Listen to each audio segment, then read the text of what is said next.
Back here on SalinaTV.info and RossLong.info, I'm Jigman Freud, Jignatius Jiggy out here at Santa Fe Saloon here in the great city of Salina, Kansas. I'm going to get the hell out of the way and let the people with talent talk. Mark Crow. What's happening, man? Oh, not much. Just glad to be back in Salina. Now, last time you played Salina, they had a pretty good turnout. I know tonight you're going to be huge turnout. I hope so, man. There's a heck of a lot of people that are like, oh, Mark Crow was in town and I missed him. That's good, man. I hope everybody comes out. Yeah, it's been a while since we've been up here. I think January, so it's been like a good 6 months, which is too long. Yeah. And yeah, man, glad to be back in town over here at the Santa Fe Saloon, trying a new room and see what comes of it.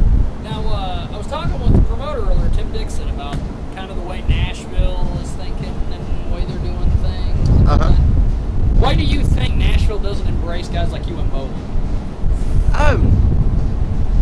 You know, where my career is at now, I don't think there's a reason for them to embrace us. Me, yeah. I can't speak for Jason, but I mean, we're still in the lower echelon, scratching and clawing and trying to make you know, another record and make more records and get our name out there and still trying to tap new areas and markets, if you will, and create new fans and more buzz. And so I can't speak for Jason, but for us, I could see why they wouldn't embrace us quite yet, because, you know, it would be a lot more work on their part than, hey, we got something here we can, you know, make better.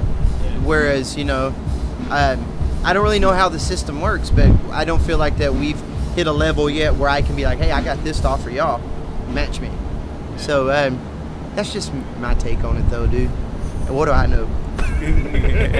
Now, since we've seen you in January, what have you been up to lately with all the touring and everything?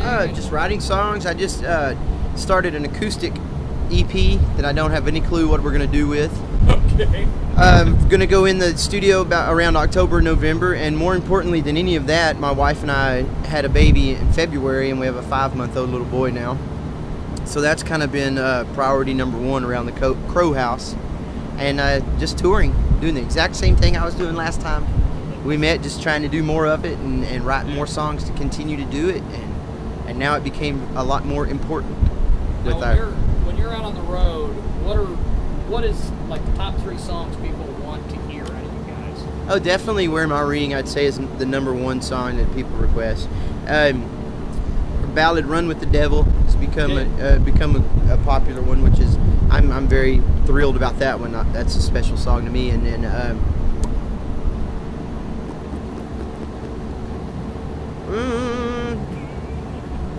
man, it's a toss-up. I mean, a lot of people, our song "Saying Goodbye" has been a big hit, and "Drifting in the Wind" is always a good go-to. And so man, I just get flattered when anybody knows any of them. So yeah, I'm just real grateful for that. Now, being around the country, having a lot of these opening acts that you have that see you and that are on the show with you, do you get a chance to recommend them to anybody? Do you like, can you call somebody up the next day and say, hey, we play with this kick-ass band in Memphis, they're blah blah blah, their website's blah blah blah, I gotta check them out? Sometimes we do, other times it's all venue oriented. I don't really have any say in it. And then there's other times, man, I'm just I know this sounds real bad, but I'm always leery about doing that with a band that we do a one-off with, because I always feel like if you put your name for me, I'm going to go above and beyond, and you just never know who's going to just, you know, like, get you back. Yeah. And you know, I say, hey guys, y'all should holler at Joe Blow. Yeah. Well, what if Joe Blow's in a bad mood that day and he's just a butthole, and then it reflects back on me?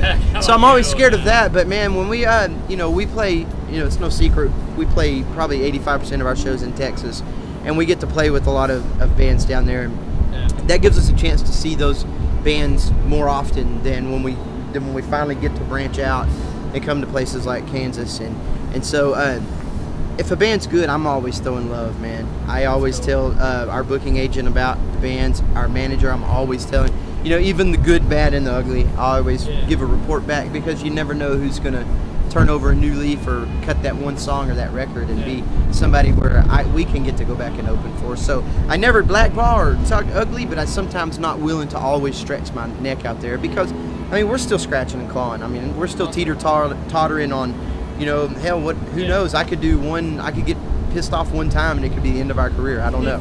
I don't know how much back I have on it. So. Well, a couple questions before I let you go. Right on. I appreciate you doing this even in the heat. Oh, it's fine, brother. It's like Texas. Yeah, I was just saying it's not even close to where I just came from. So. Tattoos. Tell me about the tattoos, man. Oh man, I don't know. Yes. This one I'm trying to get rid of. This one, it's just a crow, and it's just a cool piece a friend of mine drew.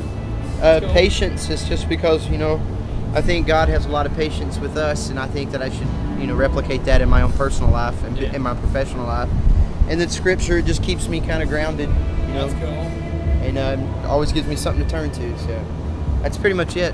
You know, the rest of it's just one-offs. Like, hey, that's a good idea. Let's do that. And then these are some are a lot of sake, and others are just, you know, too many bad ideas. Well, that's cool.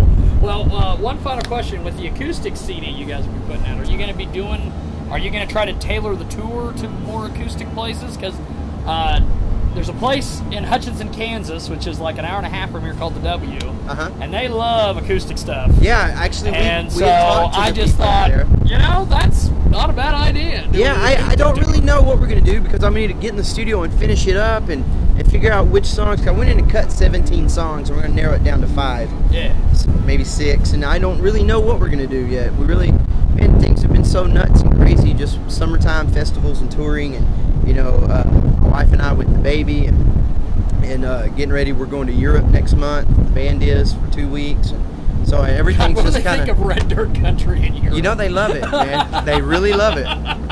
They really love it, and the more death metal and Red Dirt Country. Yeah, and definitely the more traditional country you can slide in there, the more they just love the cowboys. So. Yeah, so we're excited about going, man. That's good stuff. I got 3 shows in Italy and then 2 in France. That's cool. So we're excited about that.